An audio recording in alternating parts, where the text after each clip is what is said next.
नमस्कार आज्ञा। जीवन रे जंजाल मध्य मु रुद्र जगतसिंहपुर बासिंदा नहीं आसी पदटीए।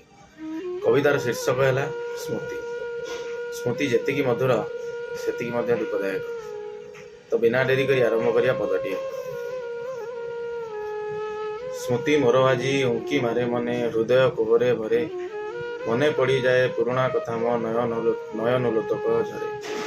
ददरा मनरे किपकु खेली मन मोर पड़ी जाए, सात रंग आजी फिका लगे कही स्वार्थपर दांडे केही नुहंती काहारे। पिला बेल कटी यौवन हैला सुख बेल जाई दुख, बाल्यकाल स्मृति अमृत साजिला यौवने खाली विष। मुक साखी सेई दोसाखी छाया रे सांग साथी मेले बसी, केते जे समय बिताई देइची सेई बड़ बंध अछि साखी। नई बालीर से तातिला बाली रे पिला बेल गला बीती, केते जे स्मृति को साउंडी रखिची हिसाब तो पाखे अछि। अरे बुढ़ा गछ अछि तू सेठी आजी तो छाया रे के नाही, केउ अंतराले दूरत्व आसिला खाली स्मृति जहा अछि रही।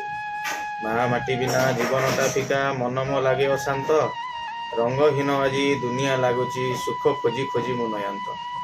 अंडाड़ी अंडाड़ी स्मृति बगीचारू साउंटुची स्मृति फूल, झड़ी पड़ी थिवा बासी फूलटे मु हेउ अछि कल भल।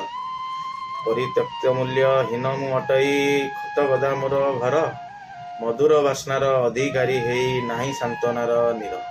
सागर तरंग बहु मन नहीं धाईची बेलाभूमि को, अधारु विच्छेद विधिर विधान समर्थके खंड नकु। दूरे रही सबू कथा मु जानेनी खबर काहार नाही, जे जही अछि खुशी रे रुहंतु कामना करुछि मु।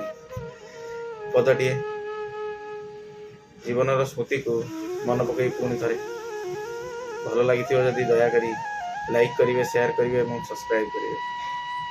पुणी देखा आउ पदटीए। धन्यवाद।